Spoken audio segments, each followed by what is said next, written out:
झारखंड में जो ईडी की कार्रवाई है वह भी थमने का नाम नहीं ले रही है। अब आपको एक और नए केस मतलब झारखंड में देखने को मिलेगा कि एक और नए केस में ना ईडी की एंट्री होने जा रही है। और जो पूर्व मुख्यमंत्री हेमंत सोरेन जी ना इसी ईडी की ना कार्रवाई में ना पहले गिरफ्तार हो चुके हैं। लेकिन आप लोगों को लग रहा होगा कि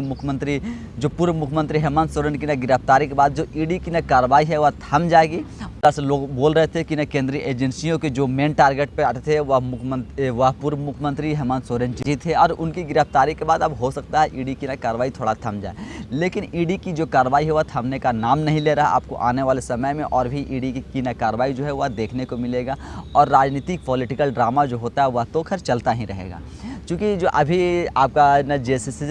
जो सीजीएल थर्ड पेपर जो 28 तारीख का जो पेपर लीक हुआ था, तीसरा पेपर, उस पेपर को लेकर के जो रांची के ना सांसद थे क्या मतलब संजय सेठ वह जब क्या संसद में बोल रहे थे तो वह क्या आरोप लगाए हैं कि ना इस पेपर को ना लीक करवाने में और लोग अपने क्या मतलब क्या करीबियों को इसमें नौकरी दिलाने के लिए या कुछ इस तरह से कर करके उन्हें लाभ पहुंचाने के मन से ना जो पेपर है वह 25-25 लाख रुपए में बेचे गए हैं। तो जो यह 25-25 लाख रुपए वाली जो बात आ रही है तो इसी मनी को लेकर के कि क्या वाकई में जो सीजीएल का जो पेपर लीक हुआ है तो जो पेपर जो लीक किया गया या क्या बाय मिस्टेक लीक हुआ या किसी अधिकारियों के गलती से लीक हुआ या बाकायदा इसे बेचा गया है, जैसा कि वह संजय सेठ जो आरोप लगा रहे हैं कि 25-25 लाख रुपयों में यह पेपर बेचा गया है। तो अब देखना होगा कि ईडी जो है इस पर भी ना कार्रवाई करने के लिए और इसमें भी ना ईडी की जो एंट्री है वह होने जा रही है। और अब देखना होगा कि जो एग्ज़ाम हुए हैं और जो एग्ज़ाम का पेपर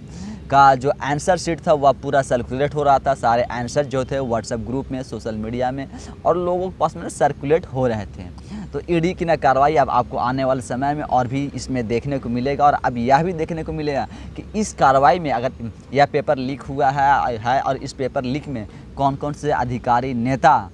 और लोग इसमें भी सम्मिलित हैं और किन किन की इसमें भी भागीदारी है, कौन कौन से लोग ये सब मिल करके ये सब जो सारा पेपर लीक हुआ है, इस पेपर लीक होने में कौन अधिकारी, कौन नेता, मतलब किन्हीं की गलती से लीक हो गई है, मतलब बाय मिस्टेक। जब कभी कुछ चीज़ ऐसे होती है कि लोग ना चाहते हुए भी ना बाय मिस्टेक किसी तरह से लीक हो जाता है। लेकिन यह जो पेपर का ये जो पेपर लीक मामला जो है यह बहुत ही ज़ोर शोर से झारखंड में चल रहा है। चूँकि जो यह पेपर जो आपका एग्ज़ाम हुआ था यह 10 सालों के बाद एग्ज़ाम लिया गया था और 10 सालों के बाद अगर एग्ज़ाम होती है उसके बाद भी पेपर लीक हो जाता है 50% जो उसके आंसर हैं वह मतलब मिल जाता है और पूरा व्हाट्सएप ग्रुप से लेकर के सारे सोशल मीडिया प्लेटफॉर्म में वह सर्कुलेट होते रहता है। यह बहुत बड़ी गंभीर और चिंता का विषय है और उन विद्यार्थियों के लिए, उन युवाओं के लिए जो यह सब तैयारी करते हैं, बहुत मेहनत करते हैं और जब उनका मेहनत असफल हो जाता है तो उन्हें बहुत दुख और हर्ट होता है। तो आप देखना होगा कि जो ईडी की जो इसमें एंट्री होने जा रही है तो इस मतलब एंट्री में किस किस के ऊपर कारगिलता है और क्या आगे कुछ और भी गिरफ्तारी झारखंड में देखने को मिलेगा क्या, और इसमें कुछ अधिकारी क्या बड़े लेवल क्या अधिकारी या नेता या कुछ करीबियों के ऊपर क्या ईडी की ना कार्रवाई जो है वो होगी, ईडी की ना शिकंजा कसा जाएगा। चूँकि झारखंड में जो है ईडी की जो कार्रवाई है वह थमने का नाम नहीं ले रहा है। और जो सीजीएल थर्ड का जो पेपर लीक हुआ है इस पेपर में हम सब चाहते हैं और सब लोगों ने भी इस पेपर को लेकर के, इस पेपर का जो पेपर लीक हुआ था इसको लेकर के हम लोगों ने सब धरना प्रदर्शन भी न किए थे आपका अल्बर्ट एक्का चौक रांची में। तो हम सब भी यह मांग करते हैं कि जो पेपर लीक में जिनकी भूमिका है, जो इस तरह से किए हैं, उनको क्या उन पर कार्रवाई होनी चाहिए और ऐसे लोगों को सज़ा मिलनी चाहिए। अब जब ईडी की जो एंट्री है वो होने जा रही है तो इसमें देखना होगा कि किन किन नेताओं पर और किन किन